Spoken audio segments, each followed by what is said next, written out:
Hello, fellow player characters. This is going to be another talking shop.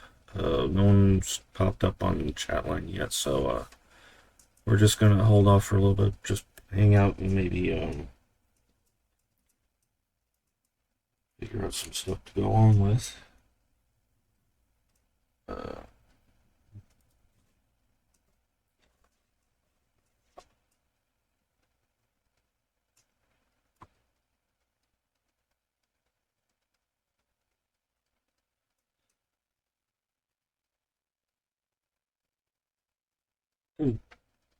Almost forgot.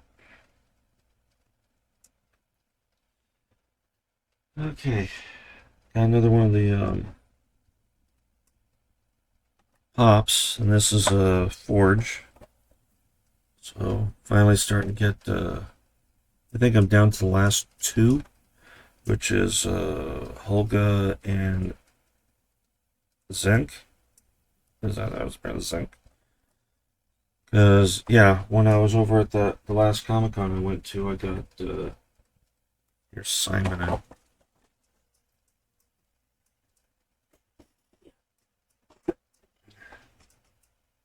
got Edgin the last convention I went to.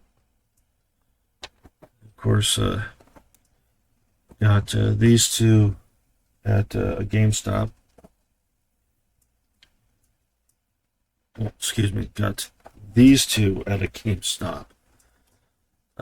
This one I got at the same GameStop today for $3.95. Original price was $12.99. So yeah, I got that at a good discount. I think I got it for 25% of the original price. Or is that a third of the price?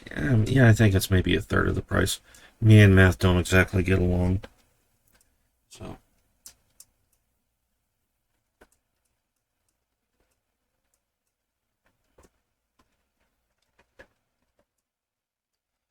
Yeah, I'm just looking for Olga and Zinc. And of course any other D&D ones I might find along the way. Figured out a method on doing some recordings for my YouTube channel. Apparently the recorder I was using doesn't go... After about 30 minutes it starts losing track of the sound, so I have to stop every 30 minutes. So I started stopping every 20 minutes just to make sure that the sound is still linked up to whatever I'm recording. So now I'm playing Solasta and Pathfinder Kingmaker in that format. It's a little bit slower, but it gets the job done, I think. I really need to get back to reading these books, because I got 4 more of them since the last time. So, chapter 4 will be coming soon. As you can kind of guess, I'm kind of bored when I don't have anybody to talk to. Or I'm not doing anything like I normally do. Late night loaded taco.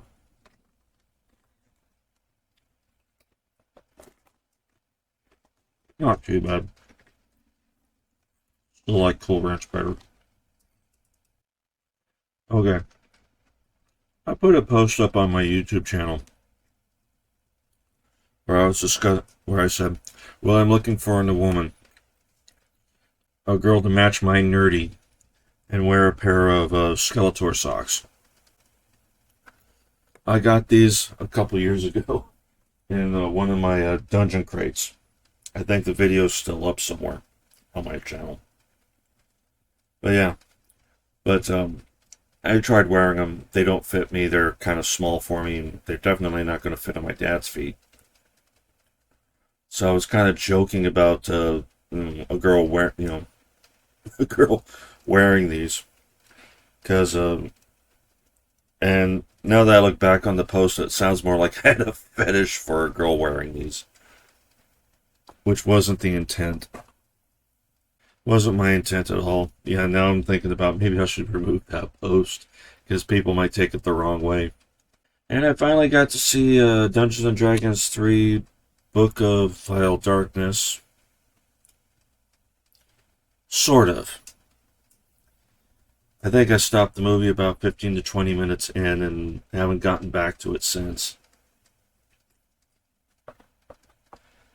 Because the special effects and the acting were really getting on my nerves. Anyway, I think, let me check the date here. Here, maybe?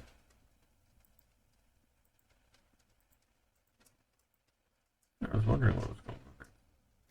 Starting next Friday, I'm going to be getting back to Pool of Radiance. I know it's been a while. It's been almost a couple of months, I think, since I last played it. So yeah, about August 1st, I'm going to be getting back to Pool of Radiance. I'm going to be continuing from where I left off on the game. I've actually been watching my own videos just to see where I left off on certain games. Spelljammer. Yeah, that was it. Spelljammer Pirates of Realm Space. Same thing with also the Ravenloft games. And this is something I'm going to put up with you guys. They both start off in Forgotten Realms. So does that technically mean they're part of the Forgotten Realms universe and I should be putting them with Forgotten Realms? Because if that's the case, that would technically mean I would have to put those in with my list of Forgotten Realms games that got on my roster. So that would add three more games, excuse me. Because we got, of course, the Pool of Radiance series, which I'm still working on the first game. And then I got four more games: Hillsfar, Curse of the Azure Bonds, Secret of the Silver Blades, and Pools of Darkness. And then we go on the Eye of the Beholder trilogy, Savage Frontier Duet. I think it was supposed to be a trilogy, but they decided to drop off after the second game. And if I'm adding the Ravenloft games, that would put them in front of Menzoberranzan, because Menzoberranzan uses the same system, but was made after those two. So that would actually make it 3 games in a row right there. And of course, I didn't think about it, but I was going to say Dungeon Hack is technically Forgotten Realms, but the only reason I've been playing is because technically it doesn't really have a story other than go find treasure. So that's why I've been playing that as a separate thing instead of making it part of all the Forgotten Realms games. Technically, the last Gold Box game and Forgotten Realms game from the Gold Box era is Unlimited Adventures, which I may or may not make a game and share it with you guys if you have the system. I don't know. I'm not really that tech savvy, but it does have a Forgotten Realms game in it. I have no idea how big the game is, but since it is the last in the line of the whole Gold Box thing, that will probably be added on last for the Gold Box series. So that would be right before I start into Baldur's Gate 1 and 2. So that actually makes 4 games. Good Lord.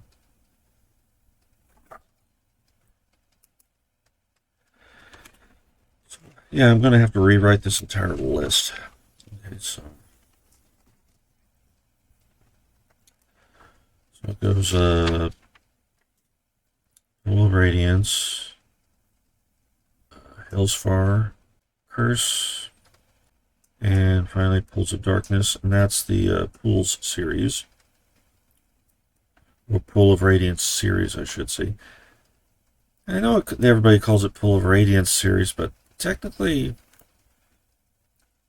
3 of those games have actually nothing to do with pools. It's just they're interconnected because you can transfer characters between games. And Hillsfar is a lot of people don't even consider that one part of the series because it's so different from the rest of them. Okay, that's the Eye of the Beholder trilogy. I'm going by when the first game of the series is released, more or less. Because I know Baldur's Gate, the third game, really has no connections to the first two. Well, you can. I know you can transfer characters between 1 and 2, but with 3, no, because there's such a gap between games. And then we go with the Savage Frontier Duet. And that's Gateway, Treasures. Excuse me, Treasures. Okay, so we got those. And then I guess we go to, if we're going by the setup here. Actually, let me look up how 2 Ravenloft games are set up. Because I know you can transfer both, into Stone Prophet from Straw's Possession, but I don't think you could do that between that and Mesobaranzan. I think that's the most close I've ever seen on a female draw before. Now they're calling the lore book here Book 1, which makes me wonder what would have been books 2 and 3. They might have been planning on doing continuations on this, I guess. But never got around to it, I suppose. Wow, it really gets in depth here on the whole Drow society and Mesobaranzan. At least 327 pages worth. Good Lord.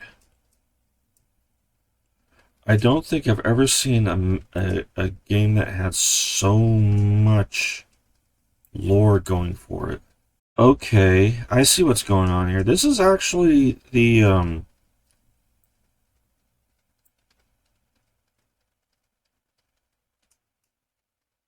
okay, I'm going to show this to you guys. Yeah, this is actually a TSR product. This is a box set that they're showing here. It's book 1. Because it had to do with Menzoberranzan, they actually put it in the game. This is actually, yeah, this is Advanced Dungeons and Dragons 2nd Edition. This is part of a box set.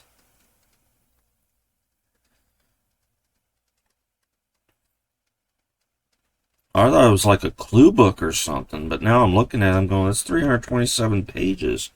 What kind of stuff do they got going on in that game? Now that I'm looking at it, I'm going like, this is actually, yeah, this is actually part of, this is a guidebook. This is actually part of D&D, the tabletop.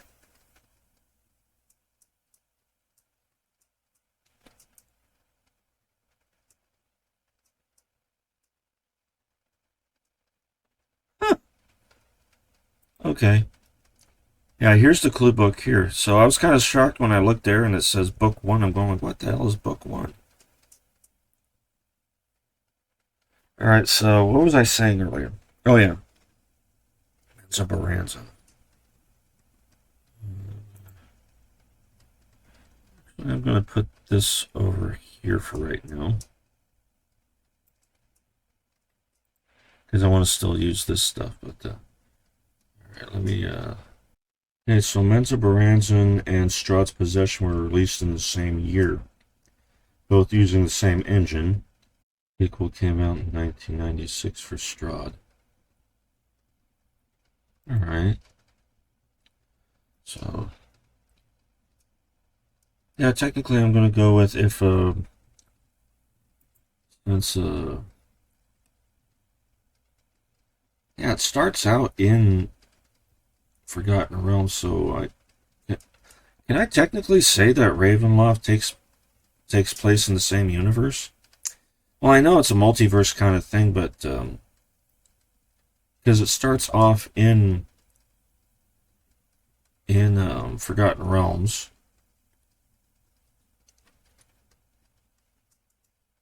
Yeah, I think I'll go with that.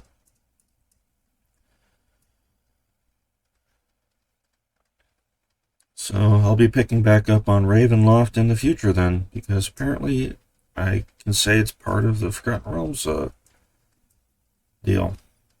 Which makes my list on Forgotten Realms games even longer now. And still nobody's shown up to talk to me yet. I must be that boring. So Ravenloft got it, and then Menzo Baranzan. Actually, what do you guys think? If you're watching this on YouTube, let me know in the comments what you guys think. Should I have Ravenloft as part of the Forgotten Realms stuff, since technically they do start off in Forgotten Realms for maybe the first 5 minutes before going into Barovia? And then the module that's inside Unlimited Adventures, I guess I'll play that, since that is part of the Gold Box series. So,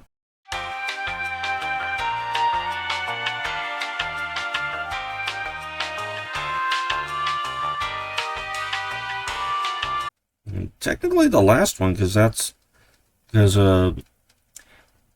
they gave out the construction set once they stopped using it. Of the old school stuff that was by SSI, I'm counting in total. I'm not counting by series. I'm not counting by campaign. But, how many games that are actually made. So I'm going from Gold Box here. 1, 2, 3, 4, 5. And that's the pool series. The Beholder adds 3 more. So that's 8. Savage Frontier with their 2 games, that comes up to 10. And if we add Ravenloft, that's 12. That's Baranzan 13. And Unlimited Adventures with its module, that makes it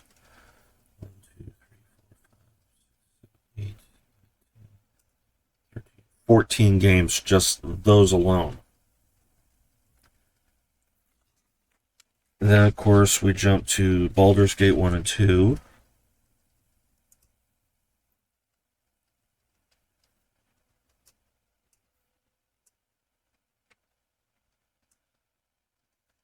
Including all the DLC. I'm still counting them as two separate games. I'm not counting the DLC, but DLC will be played. Then goes Icewind Dale 1 and 2. And Neverwinter Nights games. Hold on. Let me make sure on those. And of course, yeah. Okay, so I got to confirm there. I just wanted to make sure that Icewind Dale and Neverwinter Nights, I'm doing them in the correct order. So Neverwinter Nights, Icewind Dale 2, Neverwinter Nights 1 and 2. Now again, I'm not counting the DLC as separate games. I'm counting them because I do know that they have separate stories and stuff in a lot of them. So, but when I do play the individual games, I will play the DLC as well. And then we finally go to Baldur's Gate 3.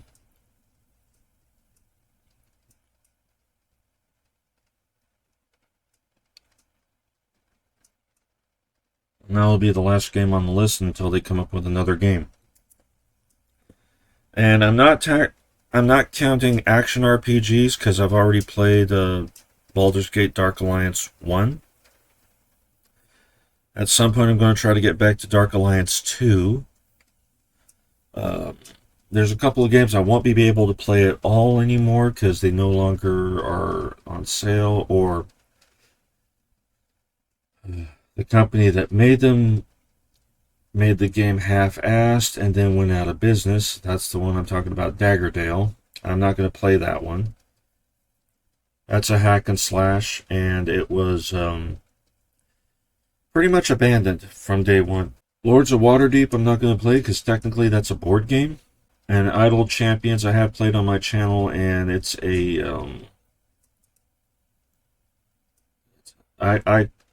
it's one of those phone games that they just transfer to a computer. So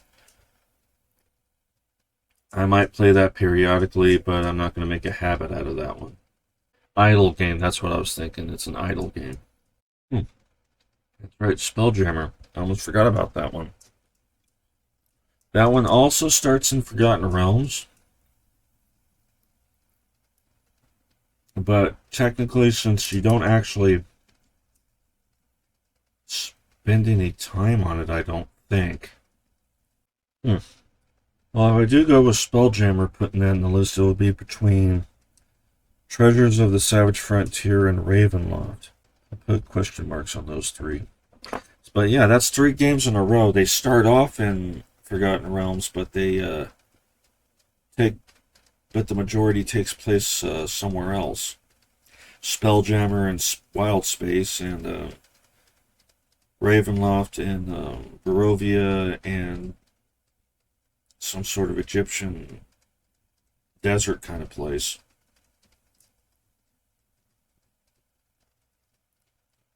But again, they both start in Forgotten Realms. I'll leave that up to you guys. Should I make them? Should I play them in the order of that, or should I just make them a separate thing from Forgotten Realms? Kind of like what I did with the Dark Alliance, Baldur's Gate Dark Alliance.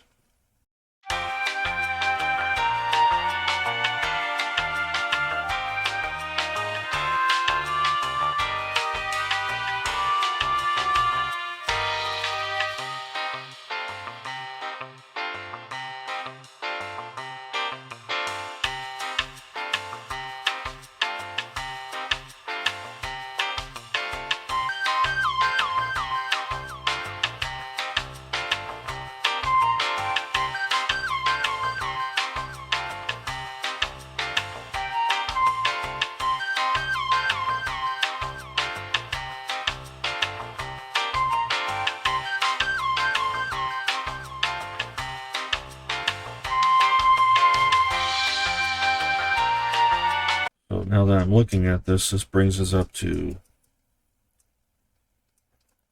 I got count again because I lost track of my numbers. 2, 3, 4, 5, 6, 7, 8, 9, 10, 11, 12, 13, 14, 16, 17, 18, 19, 20, 21, 22 games. But if I remove those 3, it brings it down to 19. I'm also thinking I might go back to Bard's Tale Trilogy, if I can do a recording the same way as I've been doing with Pathfinder and Solasta. If I could get it to work the same way with that, I might be able to get back to that game and play it for you guys on my channel. I'll be back in a moment. I gotta use the facilities and get me something to drink. Dungeons and Dragons will return after these messages.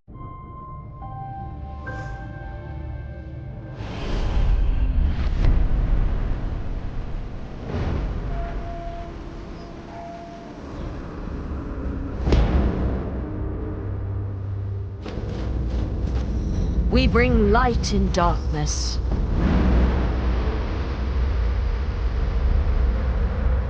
Justice will prevail. Blessed are the light bringers.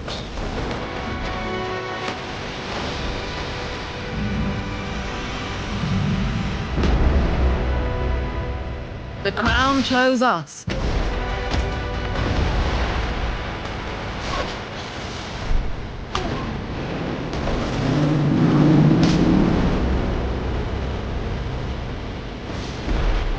This is it, friends. This is when we make history.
land, paradise is threatened by an unspeakable evil, and only one person has found the power to restore perfect order.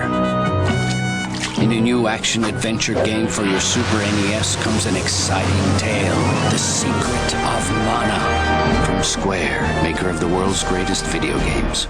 And now, back to Dungeons and Dragons. Well, that killed 40 minutes. Got too many wires over here. Yeah, that was weird. Had a screen up that didn't want to go away. Not finding any information on what I'm trying to talk about right now.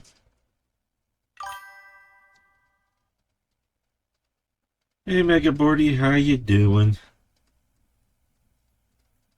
I just spent like 30 minutes on Forgotten Realms games listings on what order they're released in. And since I actually have a person to talk to now, maybe you can help me out with this. Now this is completely in conjecture because I'm not even sure how I'm supposed to go about how I'm going to go about doing it, but I came across I was going through my games and I realized that Ravenloft, the first game in Ravenloft, starts off in Forgotten Realms territory before it goes into the Ravenloft territory. So, my question is, should I technically consider it a Forgotten Realms game at that point? Hi, Miley.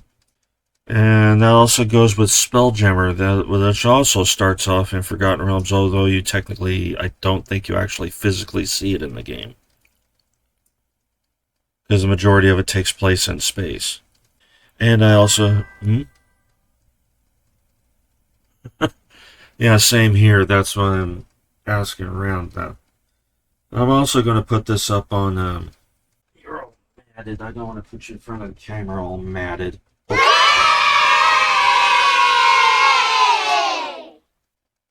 Apparently she misses hugging me.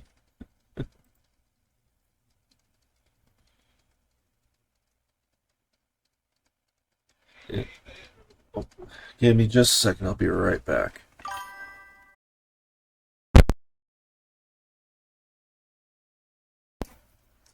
To answer your question about Miley, she's doing fine. Apparently her water bowl was empty because she knocked it over, and that's what she came in here to tell me. And also I had to take care of a few things with my dad. A few days ago he had fallen in his room, banged up his knee, gave himself a little bit of a black eye, and screwed up his back a little bit, and his knee and a few other places. And me trying to help him get back up, I ended up stressing my back, and I screwed up one of my knees for a little while. Oh, he's doing a lot better. He's just been staying in bed more because it hurts right now for him to walk around. But I had to take care of a few things. I got him a bottle of water and a couple of snacks and stuff for him to have while he's in there. Speaking of bottled waters, apparently Miley doesn't care for tap water. If it doesn't come out of the bottle, she won't drink it.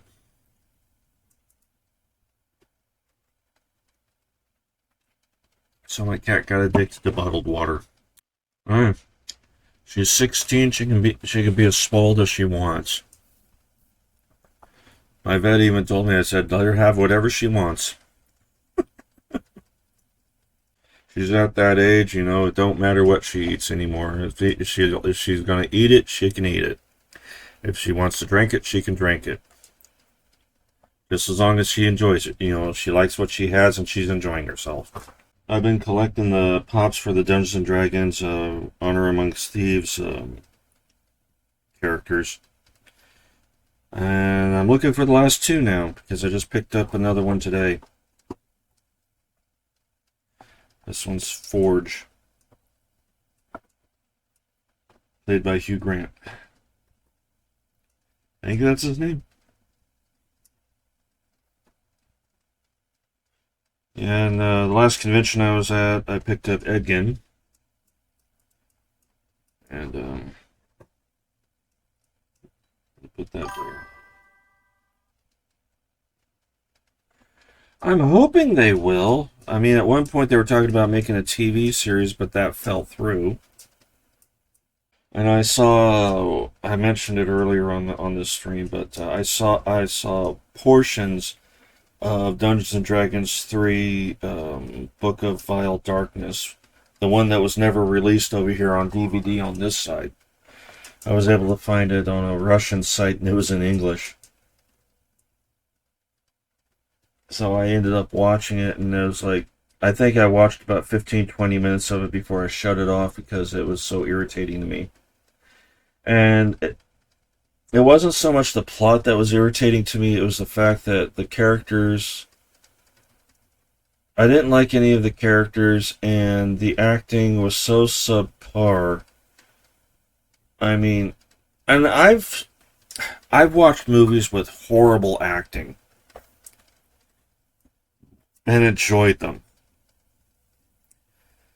But because of the fact that the characters were just basically unlikable, even the good guys were unlikable as far as I was concerned, I couldn't get through the movie. I ended up stopping about 15 minutes in.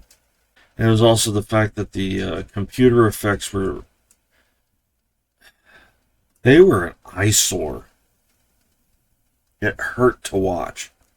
So I'm not going to be doing a review on that. Oh, and if you can find it anywhere on the internet, there's a show, I'm trying to think of the name of it right now, where it's basically, it's short films based on different video game franchises and tabletop games. And the first episode was Dungeons and Dragons. I'm trying to remember what the name of it was, but yeah, it had it was like a 15-minute short film, and the thing was, it felt more like it was an opening to a video game than it was anything else to me. If I can remember what it was called, God. But yeah, I ended up at a friend's house and ended up watching that episode.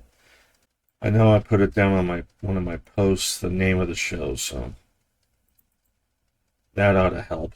Because I have the brain capacity somewhere between an amoeba and a toaster oven.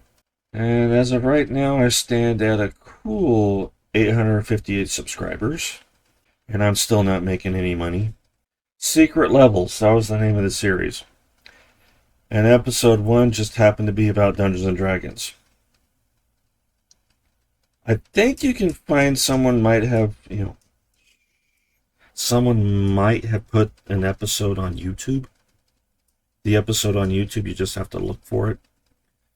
But yeah, it's episode 1, season 1 of Secret Levels, and it's an anthology series based on tabletop games and video games.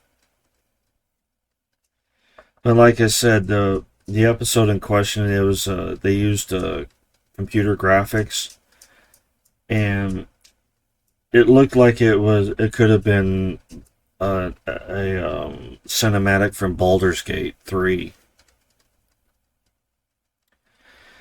Which, to tell you the truth, when it was over with, I was half expecting to pick up a controller or grab the mouse to continue playing.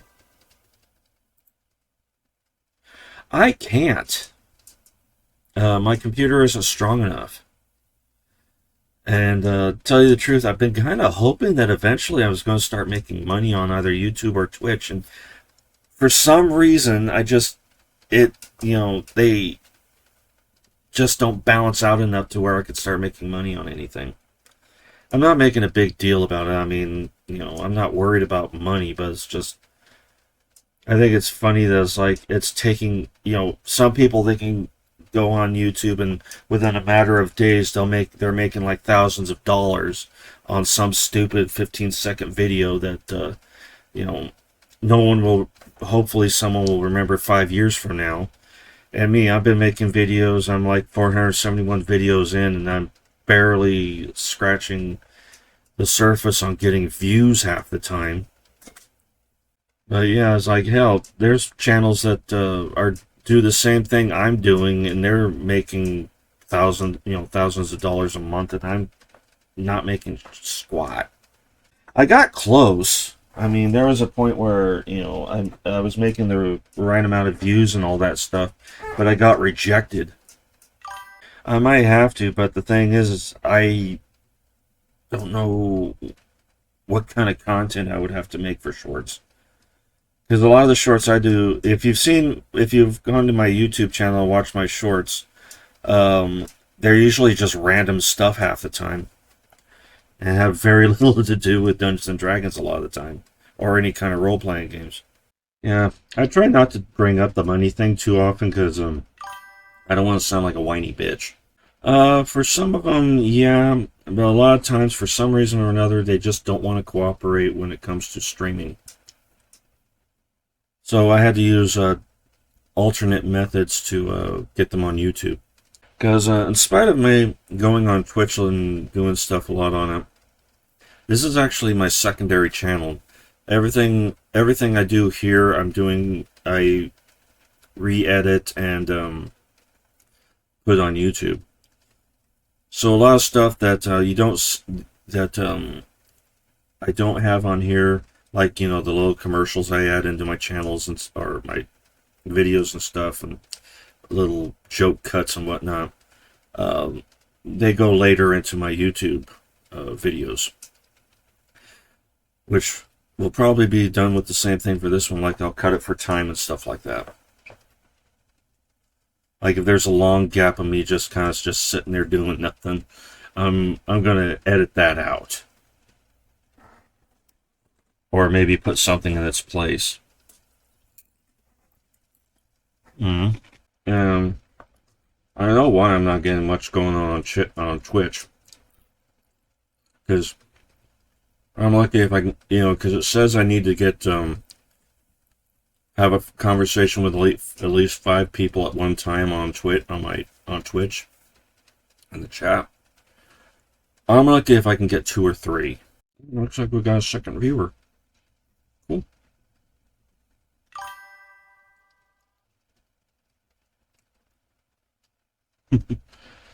Yeah. Well, the reason I'm doing Talking Shop right now is because I'm in the middle of eating and snacking and stuff, and mainly discussing other things, because if I was playing the game, I'd be focusing more on the game than anything else, which I'm probably going to resort to doing here in a little bit anyway. It would probably be more Secret of Mana, because I want to try to get that game done before September.